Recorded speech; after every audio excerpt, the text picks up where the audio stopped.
சந்தோஷம். உலக அறிவாளிகளே,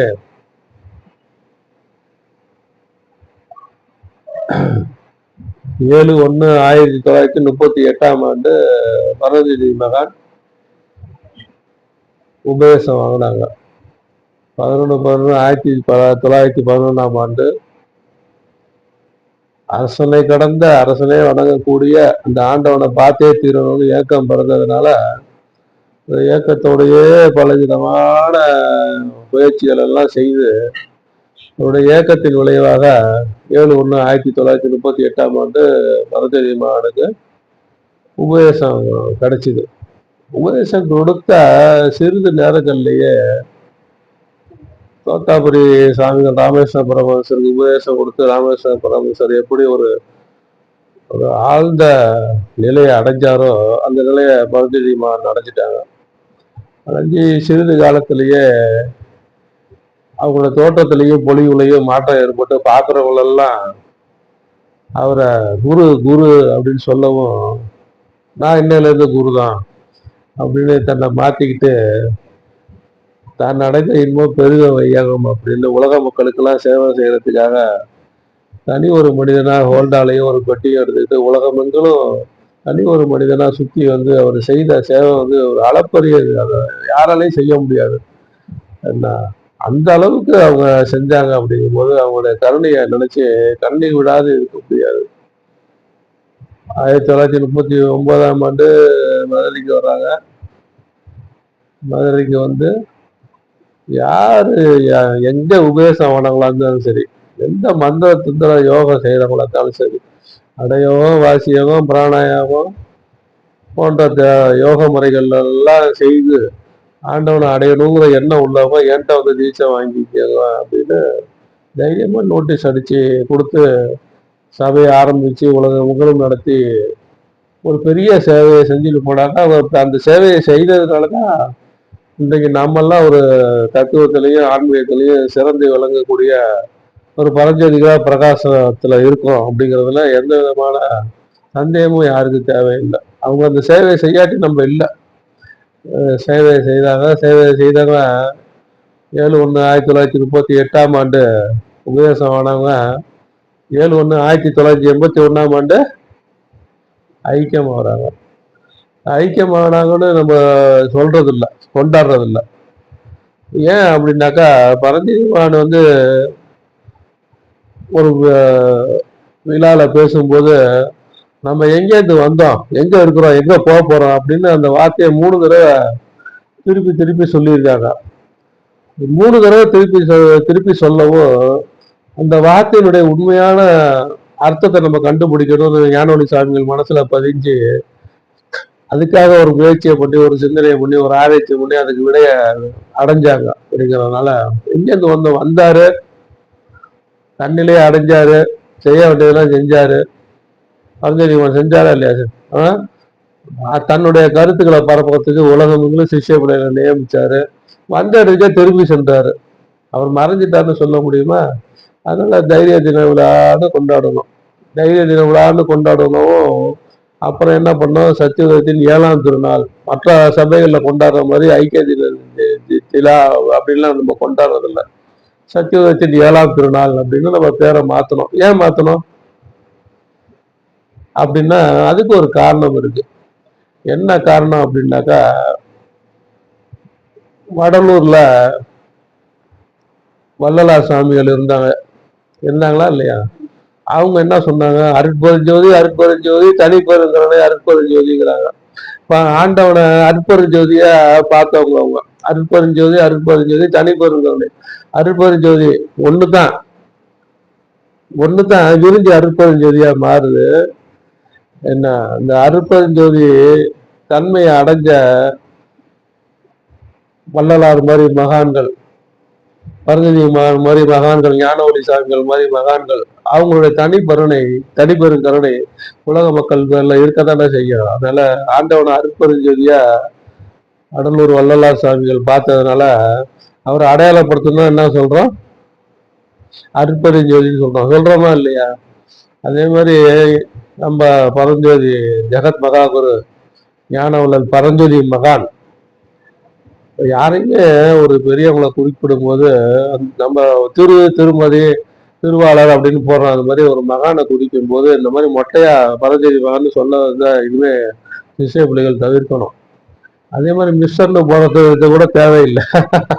ஞான குருன்னு போடலாம். பரஞ்சோதி மகான் அளவுக்கு நம்மளை உயர்த்தாட்டியுமே என்ன குறிக்கும் போது ஞான குரு, சுபேதனை குறிக்கும் போது ஞான குருன்னு போடலாம், தவறு கிடையாது. அது மாதிரி மொட்டையா யாரையுமே அழைச்சி பழகக்கூடாது. என்ன அது இங்கிலீஷ்ல லெட்டர் ரைட்டிங்ல மிக மிக முக்கியமான பாடம். அந்த பாடம் தெரியாது லெட்டர் போட்டோம் அப்படின்னாக்கா மிகப்பெரிய பிரச்சனைகளை உண்டு பண்ணிடும். என்ன மிஸ்ஸஸ்ன்னு போட்டா என்ன ஆகும்? அதனால அடைமொழியோட கூப்பிடணும், அடைமொழியோட பொருத்தமான அடைமொழியோட கூப்பிடணும். அது மாதிரி பரஞ்சோதி மகான் அழைக்கும் போது எப்படி அழைக்கிறோம்? ஜெகத் மகாகுரு தத்துவ தவயானி ஞான வல்லல் பரஞ்சோதி மகான் அவர்கள். அவங்க ஆண்டவனை எப்படி பார்த்தாங்க? சத்தியம்னு பார்த்தாங்க. சத்தியம் ஒன்றே சகலமும் அறிவு அப்படிங்கிறாங்க. ஆண்டவனை அவங்க எப்படி பார்த்தாங்க? சத்தியம் ஒண்ணு தானே, சத்தியம் ஒன்றுதான், மற்றது எல்லாமே என்ன? அசத்தியம். அசத்தியம் நிலையா இருக்கு, அழியக்கூடியது. அந்த சத்தியம் அழியக்கூடியதா? நிலையானது, அழியாது. அப்படிங்கிறதுனால ஆண்டவனை எப்படி பார்த்தாங்க? அவங்க சத்தியம்னு பார்த்தாங்க. அதனால அவங்களுடைய திருநாள் சத்தியத்தின் 7ஆம் திருநாள். இப்ப அந்த 7க்கு ஒரு முக்கியத்துவம் நம்ம நாட்டுல கொடுத்துக்கிட்டே தான் வந்திருக்காங்க. சப்த ரிஷிகள் 7, சப்த கன்னிகைகள் 7, அதான் கன்னிகள் சொல்லிட்டான, எல்லாம் ஒண்ணுதான், 2 ஒண்ணுதான். சப்த ஸ்வரங்கள், சப்த ஸ்வரங்கள்ங்கிறது சத்தத்தினுடைய ஆதார சுருதி. அது என்ன? சரிகமா பதனி நிசாவரம், சரிகமா பதனி 7 வந்துருதா? சஜ்ஜம், ரிஷபம், காந்தாரம், மத்தியமம், பஞ்சமம், தெய்வீகம், நிஷாதம். இந்த 7 சுரங்கள். ஒரு பாடுறாரு மார்கழி பஜனையில ஆலாப்படம் பண்ணி அப்படியே பாடுறாரு. தியாகராஜர் அவ்வளவு கிருதிகள் எழுதியிருக்காரு. இதுக்கெல்லாம் அடிப்படை என்னன்னா சத்தம். இந்த சத்தத்துக்கு இந்த 7 அடிப்படை தான். சரிகமா பதனி தான் அடிப்படை. அதான் அது 7. வானவில் என்ன? 7. ஜிஆர், violet, indigo, blue, green, yellow, orange, red. இந்த 7 தான். எந்த கலரா இருந்தாலும் இந்த பொம்பளைக்கு அது தெரியாது. சாரதாசில போய் எனக்கு அந்த கலர்ல இந்த பார்டர் கூட, இல்லாட்டி பார்டர் இதே இருக்கட்டும், அந்த கலர்ல கூட அப்படின்னு அவனை போட்டு சேல்ஸ்மேனை படம் போட்டு பொறுத்துறாங்க. மொத்த கலரே 7 தான். அந்த கலருடைய சேர்க்கைனாலும் மற்ற விஷயங்கள்னாலும் நம்ம கண்ணுக்கு வேற வேற கலரா புலனாகுது. அப்ப கலர் எத்தனை? 7. திருக்குறள் 7 எழுத்து. என்ன? திருக்குறளுடைய சொற்கள் 7. அப்போ பரிசத்தாலும், சுவையாலும், நாற்றத்தாலும், கேள்வியாலும், பார்வையாலும், மனதாலும் இந்த 7ஆம் அவனை என்ன பண்றாரு? இவ்வளவு விஷயத்தால பிரபஞ்சத்தோட சம்பந்தப்படுறாரு. இப்ப அந்த 7 தெரிஞ்சுக்கணும் அப்படின்னாக்கா அதை 7 மலையான்னு சொல்றோம். 7 மலைக்கு அதிபதி 7 மலையான். அப்ப ஸ்பரிசம், சுவை, நாற்றம், கேள்வி, பார்வை, மனசு, யூகம், என்ன யூகம்னு சொல்லக்கூடிய அந்த அறிவு, இதை அனைத்தையும் பயன்படுத்தக்கூடிய தகுதி உள்ளவன் யாரு? ஜீவனா இருக்கக்கூடிய மனிதன். அவன் தானே பயன்படுத்துறான். அப்போ 7ஆம் அவனை சொல்றதுல பொருத்தம் தானே. 7ஆம் அவனை சொல்றதுல அதுதான் சத்தியவதியின் 7ஆம் திருநாள் அப்படின்னு அதை கொண்டாடுறோம். நம்ம ஞானவழி சாமிகள் நம்ம ஏன் அகண்டாதாரத்தின் 6ஆம் திருநாள்னு கொண்டாடுறோம்? அகண்டாதாரத்தின் 6ஆம் திருநாள் ஏன் கொண்டாடுறோம் அப்படின்னா, எப்படி வள்ளலார் வள்ளலார் சுவாமிகளை அருட்பெருஞ்சோதின்னு அடையாளப்படுத்துறோமோ, ஜெகத் மகாகுரு ஞான பரஞ்சோதி மகான சத்தியம்னு அடையாளப்படுத்துறோமோ, அதே மாதிரி நான்கடவுள் புக்கு எல்லாத்துட்டும் இருக்கு. எத்தனை பேர் படிச்சு அதனுடைய அர்த்தத்தை முழுமையா விளங்கிக்கிட்டீங்க அப்படின்னு கேட்டா கேள்விக்குறிதான். அது படிக்க படிக்க படிக்க அறிவு நிலை மேம்பட அதனுடைய விளக்கங்கள் மாறுபட்டுக்கிட்டே இருக்கும். இந்த நிலையை அடுத்த நிலை இல்லைல்ல. அது எப்படி அவங்க புஷ்பா சொன்னாங்கல்ல, இங்க வரும்போது எனக்கு நிறைய கேள்விகள் இருந்தது, தியானம் ஆனதுக்கு பிற்பாடு அதெல்லாம் இல்லை அப்படிங்கிறத நான் தெளிவாயிட்டேன் அப்படிங்கிறதுனால அது சொன்னாங்களா இல்லை, பிராக்டிக்கலாகவே பார்த்தோம். அது போல நான்கடவுளை படிக்கும் போது இந்த அறிவு கண்ணு என்னதான் நெற்றி கண்ணை திறந்ததுக்கு பெரும்பாடு படித்தாலுமே இந்நூலுக்கும் இந்நூலை மூலம் அப்படிங்கிறதுனால அந்த நூலை வந்து அவ்வளவு படிச்சு தெரிஞ்சுக்கிறது அவ்வளவு எளிதல்ல. அப்படிங்கிறதுனால ஞானவழி சாமிகள் வந்து என்ன பண்ணாங்க, அவங்களுடைய பெருங்கருணையினால அகண்டாகார தத்துவம் அப்படிங்கிற நூலை எழுதினாங்க. ஏழை தெரிஞ்சுக்கணும் அப்படின்னா இந்த ஆறு இல்லாத முடியுமா? ஆறு இருந்தா தானே அறிவதெங்கே அறிஞ்சதெங்கே, அறிந்தது தள்ளுவது ஞானம், அறிந்தது கொல்லுவது ஞானம், அறிவதெங்கே அறிந்ததெங்கே ஆறாதனத்தையும் கடந்த அழுத்த உணர்வின் தண்ணினால். அப்ப இந்த ஜீவனா இருக்கக்கூடிய ஏழமவன் எதன் மூலியமா அறிஞ்சுக்கிறான்? ஆறாவதை தான் அறிஞ்சுக்கிறான். ஆறாவதானங்கிறது மூலாதாரம், ஜாதிஸ்தானம், மணிபூரகம், அனாகரம், விசுத்தி, ஆக்கியா, நெற்றிகன். நெற்றிகன் திறக்காத அவனால அறிய முடியுமா? அப்படிங்கிறது பார்க்கும்போது அவர் அந்த அகண்டாகாரம் அப்படிங்கிற அந்த நூலை எழுதி இந்த நான்கு விளக்கத்தை அவர் பெருந்தனையினால நம்ம சிசு பிள்ளைகள் எல்லாம் விளக்கம் தெரியாது, கஷ்டப்படக்கூடாது, சிரமப்படக்கூடாது அப்படிங்கிற பெருந்தன்மையினால இந்த அகண்டாகாரத்தில் நான் கடவுள் இன்னும் அகண்டாகார தத்துவம் நூலை எழுதி அந்த ஞானவழி சாமிகள் எப்ப பிறந்தாங்க? 23/1/1929 ஆண்டு, 21/3/1929 ஆண்டு ஈரோடுல ஒரு பெரிய தனவந்தர் குடும்பத்துல, என்ன சுப்பிரமணிய கவுண்டர் கருப்பாயி அம்மாள்ங்கிற தம்பதிகளுக்கு நீண்ட நாள் ஏற்கத்துக்கு பிறகு பிறந்த ஒரு ஆண்மகன். என்ன கருப்பாயி அம்மாள் சுப்பிரமணிய கவுண்டர் தம்பதிகளுக்கு ஒரே பையன், ஒரே வாரிசு, திரண்ட சொத்துக்களுக்கு ஒரு வாரிசு. சாதாரண ஒரு மணியக்கார குடும்பம் அப்படிங்கும்போது திரண்ட சொத்துக்களுக்கு வாரிசு. இளமையிலேயே பக்தியிலையும் ஆண்டவன் அடையுங்கிற எண்ணத்திலையும் இளமையே கழிச்சவங்க. 8வது வரைக்கும் தான் படிச்சிருக்கிறாரு. அவர் எழுதுன நூலெல்லாம் பரஞ்சனிமான் படிக்காதவர். அவர் எழுதுற நூலு என்னுக்கு இந்நூலை மூலம் இது வரைக்கும் அதுல யாருமே ஒரு தப்பை கண்டுபிடிக்கல. அப்படிங்கும் போது படிக்காதவர் எழுதுற நூல் எதனால எழுதினாரு? அந்த நெற்றி கண்ணை திறந்து அந்த மகானா பிரகாசம் அடைஞ்ச அந்த அனுபவத்தினால எழுதினாரு இல்லையா? அந்த நெற்றிக்கண் உங்ககிட்ட என்ன இருக்கு? அந்த அனுபவம் நீங்களே ஏன் அடையக்கூடாது அப்படிங்கிற கேள்வி எழுப்பக்கூடிய நாளாக தான் இருக்கணும். அப்படிங்கும் போது ஞானவழி சாமிகள் 8வது வரைக்கும் படிச்சுட்டு என்ன பண்ணாரு, அடயோகம், ஓவியம், இது பேர்ல நாட்டம் ஜாஸ்தியா இருக்கு. அதனால அதெல்லாம் படிக்கிறதுக்கு படிப்பு தடையா இருக்கு அப்படின்னு படிப்பை விட்டுட்டாரு. செல்லமா வளர்ந்த பிள்ளை அப்படிங்கிறதுனால அவங்கள யாரும் ஒன்றும் பண்ண முடியல. அவர் விருப்பம் தான் எல்லாமே. அடையோகம், ஓவியம் வரையணும் அப்படின்னு அதுக்கு ஒரு ஆசிரியரை பிடிச்சி ஓவியம் வரைய ஆரம்பிச்சார். வாட்டர் கலர் பெயிண்டிங்ல இருந்து அந்த நாடகத்துக்கு சிறைத்தீலை தொங்க விடுவாங்களே அது வரைக்குமே எல்லா விதமான ஓவியமும் வரையக்கூடிய ஆற்றல், இசைன் மேல கொண்ட ஆர்வத்தினால மிருதங்கம் கத்துக்கிட்டாரு. ஒரு கச்சேரிக்கு தனியா மிருதங்கம் வாசிக்கிற அளவுக்கு திறமை உள்ளவர். போட்டோ எடுக்கிறதுல விற்பனர். போட்டோ எடுக்கிறதுல மட்டும் விற்பனர் இல்லை, என்ன பிரிண்ட் போடுறது, அதுல போட்டோல பழைய காலத்துல போட்டோ எடுக்காத பழைய போட்டோ அழிச்சு போச்சுன்னா அதை பார்த்து வரைவாங்க. அது இப்ப உள்ளவங்க அதை கேள்விப்பட்டிருக்க மாட்டாங்க. அந்த காலத்துல நாங்க வரைஞ்சிருக்கோம் எங்க பெரியம்மா போட்டோவை. அதுக்கு எல்லாரும் செய்ய முடியாது. அதை ஒரு சில குறிப்பிட்ட ஆர்டிஸ்ட் மட்டும் தான் பண்ண முடியும். அந்த கலையில வல்லுநர் அவர். சின்ன வயசுலயே ஆண்டன் மேல் கொண்ட காதலால உருக்கத்தினால இறைவன் மேல பக்தி பாடல்களை பாடுவார், நல்லா பாடுவார். இறைவன் மேல பக்தி பாடல்ல பாடும்போது வெண்பாக்கள் ஏற்றதுலையும் வல்லவர். அவர் எழுதுற வெண்பாக்கள்ல நிறைய வெண்பாக்கள் வந்து தமிழ் ஆசிரியர்கள், தமிழ்ல விற்பனர்கள்லாம் படிச்சு பார்த்துட்டு ஒரு குற்றமும் இல்லை, ரொம்ப சிறப்பா இருக்கு அப்படின்னு சொல்லக்கூடிய அளவுக்கு வெண்பாக்களை எழுதக்கூடிய ஆற்றல் உள்ள ஒரு ஞானவழி சாமி. இளமையிலேயே பக்தி என்ன அவ்வளவு பக்தியா இருந்த ஒரு 56ஆம் ஆண்டு 55ஆம் ஆண்டு இந்த ராமகிருஷ்ண பரமஹம்சர் புக்கெல்லாம் படிக்கணும் ஒரு எண்ணத்துல சின்ன வயசுல இருந்தே ராமகிருஷ்ண பரமஹம்சர் நூல், பாரதியார், சுத்தானந்த பாரதி, மணிவாசகர் நூல்கள், என்ன தாய்மான சாமிகளோட நூல்கள், இதெல்லாம் படிக்கிறதுலயும் மன்னனம் செய்யறதுலயும் ரொம்ப ஆர்வமா இருந்தவர். ஆனா அந்த ராமேஸ்வர பரமஹம்சன் மூலமா தான் அவரால் படிக்க முடியல. படிக்க முடியலன்னா ஏன் படிக்க முடியலன்னா உணர்வு பெருக்கு எடுத்து அதை படிக்க முடியாத சூழல் ஏற்பட்டு இவ்வளவு பெரிய மகான நூலை என்னால படிக்க முடியலையேன்னு ஒரு வருத்தத்தை மேற்கொண்டாரு.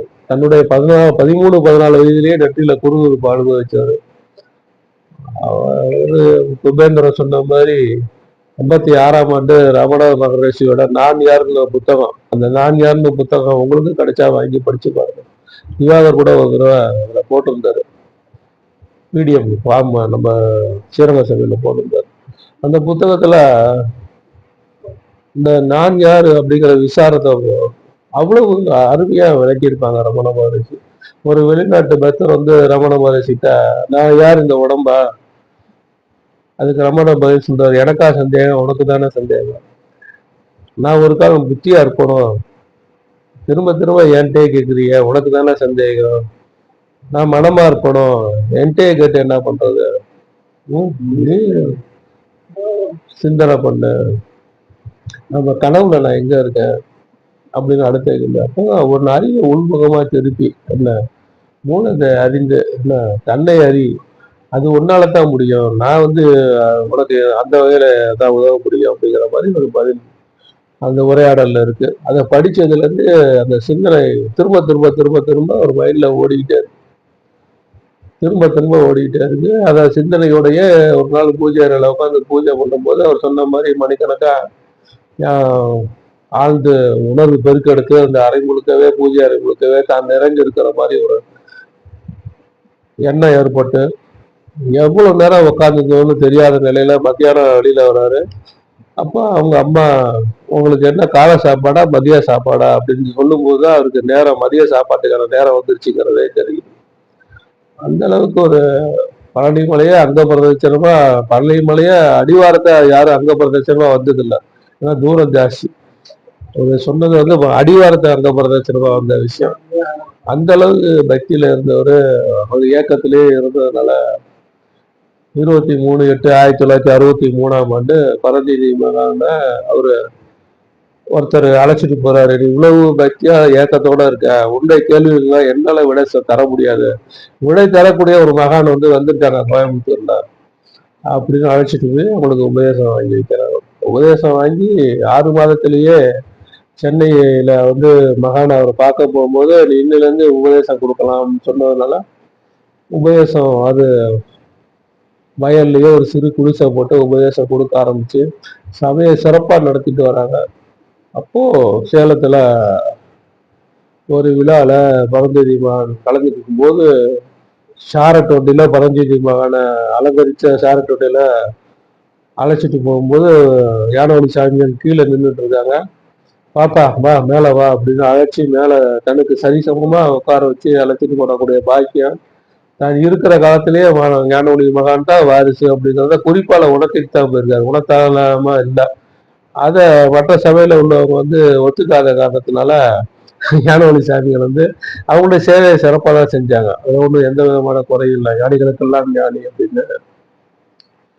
அப்படிப்பட்ட ஞானவழி சாமிகள் வந்து 6/2/1919ஆம் ஆண்டு 19ஆம் ஆண்டு வந்த இடத்துக்கே திரும்பி சென்றாரோ.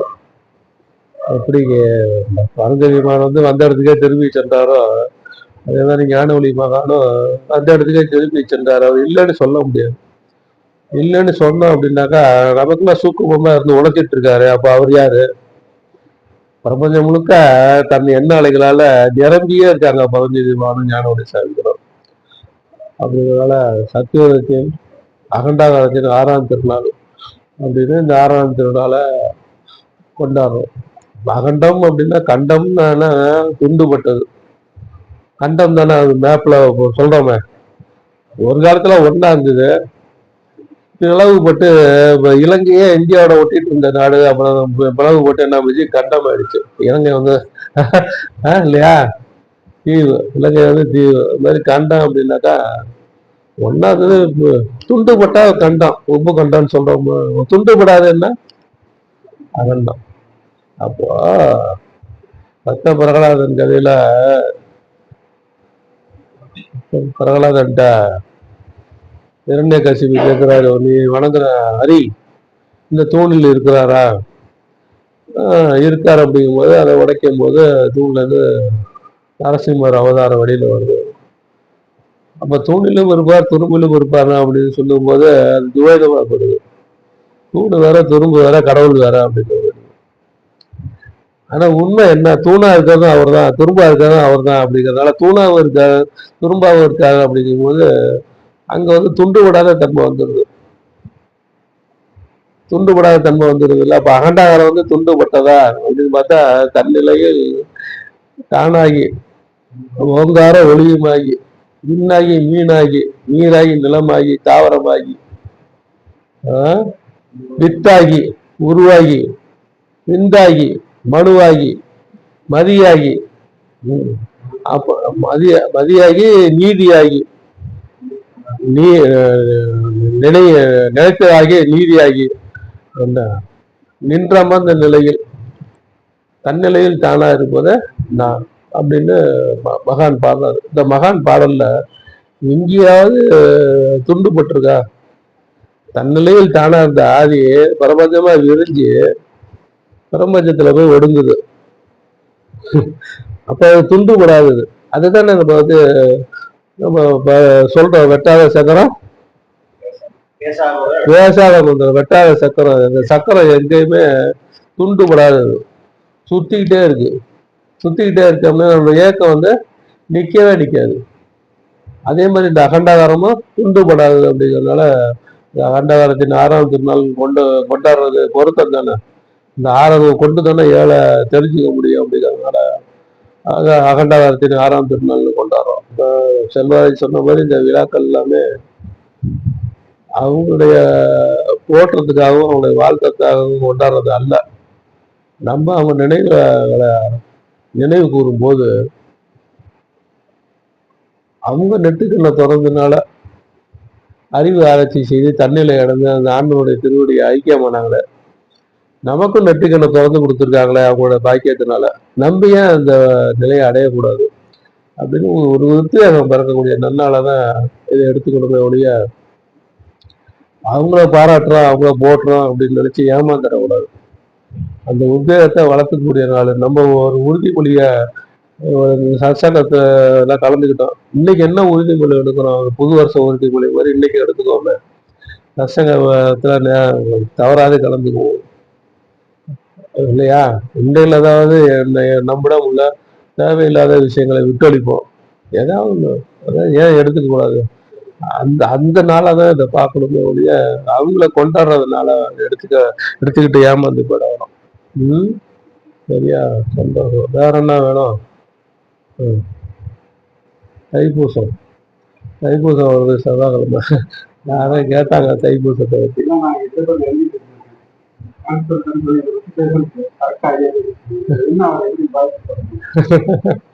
அப்படியா? ஏன் பேச வேண்டியதானே?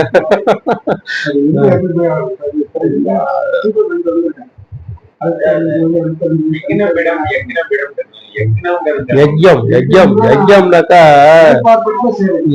நம்ம பண்றது யஜ்யம் தான். யஜ்யம்னா எதிர்பார்ப்பு இல்லாம எந்த காரியம் செய்தாலும் அதுக்கு பேரு யஜ்யம். யாகம் சொல்லுவோம். யாகத்துல வந்து யாகம் அப்படின்னா எதிர்பார்ப்போட செய்யறது யாகம். அதே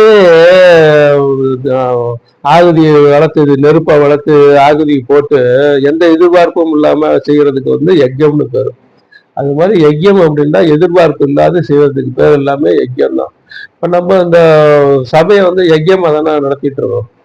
எந்த எதிர்பார்ப்பும் இல்லாத சிஷ்ய பிள்ளைகளோட முன்னேற்றத்தையே பிரதானமா கருதி புகழுக்கோ பொண்ணுக்கோ ஆசைப்படாத ஒரு குருவா இருந்து பரஞ்சோதி மாண்டி எப்படி இருந்தாலும் ஞானவடி சாமிகள் எப்படி இருந்தாங்களோ அவங்க அடியை ஒற்றி வாழையடி வாழையா அந்த பணியை செஞ்சுட்டு தானே இருக்கோம். அதுக்கு பேர் தான் யஜ்யம். இதே இதை எதிர்பார்த்து எனக்கு என்ன அதை கொண்டாந்து கொடுங்க இதை கொண்டாந்து கொடுங்க அப்படின்னு நான் எதிர்பார்த்தேன்னா கொண்டாந்து கொடுக்காதவங்கள ஒரு விருப்பம், கொண்டாந்து கொடுக்கறவங்கள ஒரு விருப்பம் காமிச்சேன் அப்படின்னா அது அங்கே யஜ்யமுறை வார்த்தைக்கு வேலை இல்லை. அது வியாபாரம். நம்ம எல்லாத்தையுமே சமமா பாதிக்கக்கூடிய தன்மையில அந்த குரு சாரத்துலதான் இருந்துட்டு இருக்கோம். அப்படிங்கிறதுல உங்களுக்கு எந்த விதமான சந்தேகமும் தேவையில்லை. சந்தேகம் எந்த விதமான உண்மையிலேயே எனக்கு எந்த விதமான விருப்பமும் கிடையாது. நம்ம ஏதோ வந்தோம் பிறந்தோம் நிலையை அடைஞ்சோம், இதை பரப்புவோம். மகான் ஞானவழி சாமிகள் இதை பரப்பணும், இது கடமை பரஞ்சலிமான் அப்படி நினைச்சிருந்தாருனாக்கா உனக்கு இந்த பாக்கியம் கிடைச்சிருக்குமா அப்படின்னு சொன்ன ஒரு வார்த்தைக்காக அந்த கடமையை செஞ்சுட்டு இருக்குமோ ஒழிய இதனால ஒரு பேர் வரணும், ஒரு புகழ் வரணும், ஒரு பொருள் வரணும் அப்படிங்கிற எண்ணம் கொஞ்சம் கூட கிடையாது. கொஞ்சம் கூட அந்த எண்ணம் இருந்ததே கிடையாது, இனிமேலும் வராது. அது எனக்கு பிறவிலேயே சிலருக்கு அந்த மாதிரி ஒரு கர்ம யோகமா இருப்பாங்க. அது மாதிரி கர்ம யோகிகளை என் வாழ்க்கையில நான் பார்த்துருக்கேன். பக்தி இருக்காது, தியானம் இருக்காது, எந்த விதமான விஷயமும் இருக்காது. ஆனா கர்ம யோகத்துல சிறப்பா இருப்பாங்க. கர்ம யோகத்துல சிறப்பா இருக்கிறது என்ன, தர்ம நியாயத்தை கட்டுப்பட்டு இவர் பொருளுக்கு ஆசைப்படாம நம்ம என்ன செய்யணுமோ அதை செஞ்சுக்கிட்டு வாங்கிட்டே இருப்பாங்க. அது போல நான் எந்த யாருடைய பொருளுக்கும் ஆசைப்பட்டதில்லை. அப்படிங்கும்போது சாதாரண மனிதனா இருக்கும்போதே அப்படிங்கும்போது இப்போ ஒரு குருவை பிரகாசம் அடைஞ்சு இந்த சேவை செஞ்சுட்டு இருக்கும்போது நான் அதை அதில் போய் மாட்டிக்குவேனா? கண்டிப்பா மாட்டேன். அதனால இதுதான் யஜ்யம். தைப்பூச திருநாள் செவ்வாய்க்கிழமை. தைப்பூச திருநாள் எல்லாமே முருகனுக்கு உகந்த நாட்கள் தான். முருகனுக்கு உகந்த நாட்கள் எல்லாமே பார்த்தீங்கன்னாக்கா பௌர்ணமியிலேயே வரும். முருகனுக்கு உகந்த நாள் எல்லாம் முருகன் வைகாசி விசாகம், பங்குனி உத்தரம், தைப்பூசம், அப்புறம் ஆடி கிருத்திகை, இது எல்லாமே பார்த்தீங்கன்னா பௌர்ணமியாகவே இருக்கும், முருகனுக்கு உகந்த நாளாகவே இருக்கும். இப்போ தைப்பூசம் அப்படின்னாக்கா தைப்பூசம் வடலூர்ல வள்ளலாறு மிக சிறப்பாக நடக்கக்கூடிய ஒரு விழாவாக இருக்கு. என்ன நம்ம ஆன்மீக வளர்த்தவனா வடலூருக்கே போவான், கோயிலுக்கு போகாம வள்ளலார்கிட்டே போகலாம்ல. தைப்பூசம் அப்படின்னாக்க மகர நட்சத்திரத்துல, மகர ராசியில 12 மாதமும் எதை குறிக்குது? 12 ராசி குறிக்குது. இப்ப தை மாதம் என்ன ராசி? மகர ராசி. சூரியன் மகர ராசியில இருக்காரு. மகர ராசியில பூச நட்சத்திரத்துல என்ன சூரியன் பிரவேசிக்கும் போது அது தைப்பூச நன்னால அதை நம்ம கொண்டாடிட்டு இருக்கோம். மகரம் அகர உகர மகாரம்னு சொல்றோம். அகர உகர மகரம் அப்படின்னு சொல்றோமா இல்லையா? அகரம் அப்படின்னா என்ன? ஆதி. அகரம் ஆன்னு சொல்லி பார்த்தா மூலத்திலிருந்து கிளம்புது சவுண்டு. ஊ அப்படின்னா என்ன பண்ணுது? விரிஞ்சிருது. அகரம்னு சொல்லக்கூடிய ஆதி உகரம்னு சொல்ல போகும்போது விரிஞ்சிருது. விரிஞ்சு என்ன ஆகுது? பிரபஞ்சம் முழுக்க தானாவே இருக்கா இல்லையா? அதை தானே ஆதி பராசக்தின்னு சொல்றோம். பறந்து விருந்த சக்தியை எப்படி சொல்றோம்? ஆதி பராசக்தின்னு சொல்றோம். மகரம் உம்னு சொல்லி பாருங்க, தோன்ற இடத்துல இங்க ஒடுங்குது. இப்ப மகரம்னா மகர ராசி எதை குறிக்குது? ஒடுங்குதலை குறிக்குது. ஒடுங்குதலா குறிக்குதா இல்லையா? அப்ப தைப்பூசத்தன்னைக்கு காலையில சூரியன் உதயத்தப்போ பாத்தீங்கன்னா என்ன ஆகும்? சூரியனும் இருக்கும், சந்திரனும் இருக்கும். சூரியன் இருக்கும், சந்திரனும் இருக்கும். நடுப்புற தைப்பூசத்துல வடலூர்ல ஜோதிய தரிசனம் காப்பாங்க. அப்ப சந்திரன்ங்கிறது யாரு? மனோகாரகன். ஜோதிட பிரகாரம் சந்திரன் மனோகாரகன் தானே, அதாவது ஜோசியம் தெரிஞ்சவங்க தான் சொல்லுவாங்க. மனோகாரகன் மனசுக்கு சம்பந்தப்பட்டவன் சந்திரன். சூரியனா இருக்கிறது யாரு? காரண ஜோதி. காரண ஜோதி என்ன? அதானே அதுதானே இந்த பிரபஞ்ச உற்பத்திக்கெல்லாம் காரணம். நடுப்புற இருக்கக்கூடிய ஜோதி காய்க்கிறாங்களா, அது என்னது? ஜீவ அறிவா இருக்கு. இப்ப இந்த மனசு என்ன பண்ணணும்? ஜீவன்ல ஒடுங்கி ஜீவன் என்ன பண்ணணும்? ஆகாசத்துல சூரியன்ல ஒடுங்கணும். இதான் தத்துவம். இதுதான் தத்துவம். அப்போ மனசு ஜீவன்ல ஒடுங்கணும். ஜீவன்ல தான் ஒடுங்கணும் மனசு. ஜீவன்ல ஒடுங்கி இந்த ஜீவ அறிவு என்ன பண்ணணும்? ஜீவனா இருக்கக்கூடிய ஆன்மா பேரறிவாடு சொல்லக்கூடிய அந்த சூரியன்ல போய் ஒடுங்கணும். இதுதான் தத்துவம். இததான் வடலூர்ல வள்ளலார் சாமிகள் இன்னைக்கு ஐக்கியமான தினம். தைப்பூசத்தன்னைக்கு தான் ஐக்கியமானாங்க. அந்த நாளை தேர்ந்தெடுத்து ஐக்கியம் பாருங்க. மகர ராசியில சூரியனோட ஐக்கியமானோம். அப்படிங்கிறது தானே தத்துவம். அப்படிங்கிறதுனால இந்த மனசை உள்முகமா திருப்பி ஜீவனோட இணைச்சிட்டோம் அப்படின்னா, உள்ள பெருங்கோவில் ஊனிடம்பு ஆலயம் வள்ளல் பிரானுக்கு வாய் கும்பரவாசன் தெல்ல தெளிந்தாருக்கு ஜீவன் சிவலிங்கம். அப்படிங்கும்போது உள்ளங்கிறது மனசு புத்தியும் சேர்ந்ததுதான்.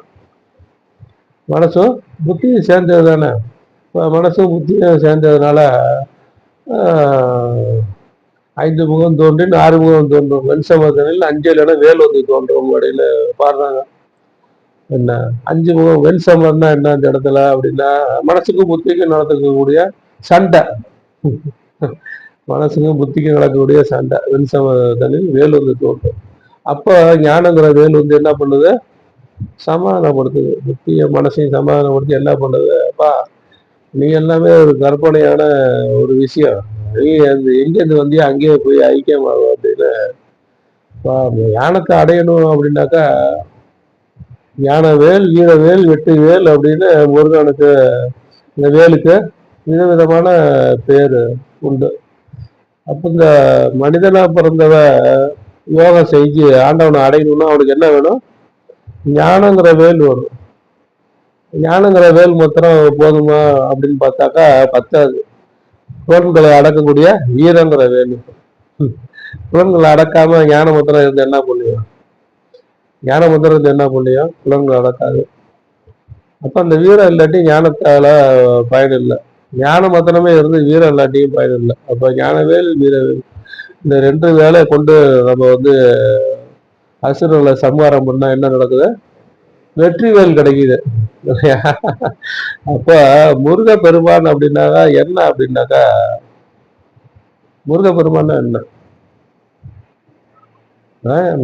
முருகன் என்றாலே ஞானம் தான். அது ஒரு பக்கம் இருந்தாலுமே பரிணாமத்தினுடைய உயர்ந்த நிலையா ஐயா? பரிணாமத்துல உயர்ந்த நிலை என்ன?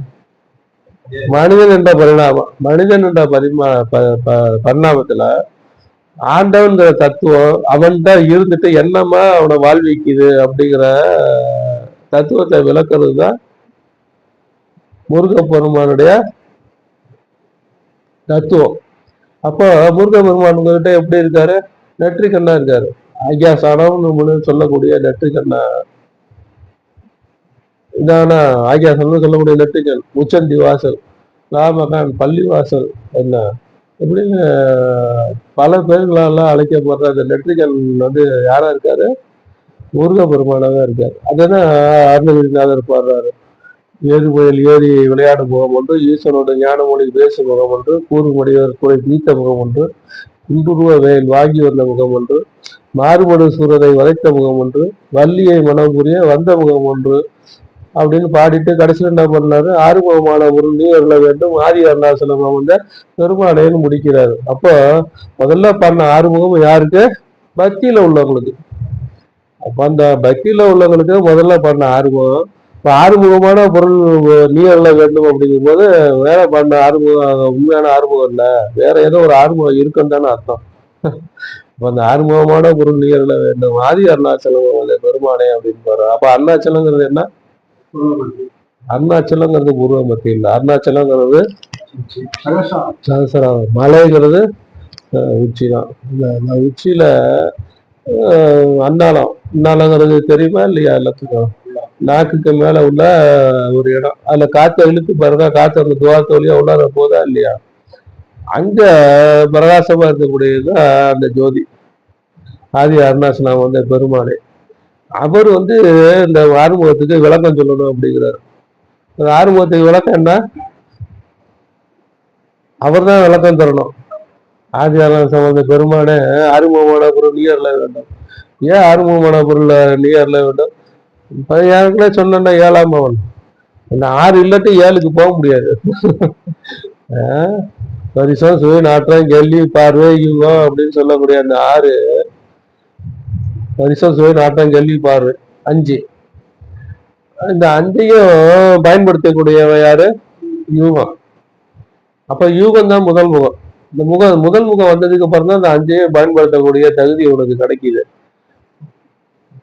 இருந்தாலும் அது ஆறு முகம்னு சொல்றோம். ஆறு முகம்னாலும் என்ன? ஆறு முகம்னா முருக பெருமானுக்கு தன்முகம், ஆறுமுகம், ஸ்கந்தன் அப்படின்னு பல பேர். கந்தன்னால ஆறுன்னு தான் அர்த்தம். கந்தன்னாலே ஆறுன்னு தான் அர்த்தம். அதுதான் அப்ப ஆறு பிரதானமா குறிக்கக்கூடிய அந்த முருகன் உங்ககிட்ட எப்படி இருக்காரு? நெற்றிக்கல்லா இருக்காரு, பள்ளிவாசலா இருக்காரு, சுழிமுனையா இருக்காரு. அதுதானே அந்த இவரு பாடுறாரு கந்தகுரு கவசத்துல, சுழிமுனை மார்க்கமாக ஜோதியை காட்டிடுவாரு. சுழிமுனை மார்க்கமா தான் நீ ஜோதியை தரிசனம் பண்ண முடியும். வேற எந்த மார்க்கமும் சென்னைக்கு போய் சேராது. சென்னைக்கு விழுப்புரம் மார்க்கமா போறோம், நீங்க வேற மார்க்கத்துல போய் போனீங்கன்னா போக முடியாது. மார்க்கம்னா என்ன? வழி. சுழிமுனை மார்க்கம். தஞ்சாவூர் மார்க்கமாக சென்னை சோழநேஸ்வரர், விழுப்புரம் மார்க்கமாக இது இந்த உளுந்தூர்பேட்டை விருத்தாசல மார்க்கமாக ராக்போர்ட் சொல்றானா இல்லையா? இப்போ மார்க்கம்னா என்ன? வழி. அந்த வழி சுழிமுனை மார்க்கமாக ஜோதியை நீ காட்டிடுவாய். அப்ப அந்த ஜோதியை தரிசனம் பண்ணணும்னா எது மார்க்கம்? சுழிமுனை. அந்த உங்ககிட்ட சுழிமுனையா இருக்கக்கூடியது யாரு? ஆறுமுக பெருமான் தானே.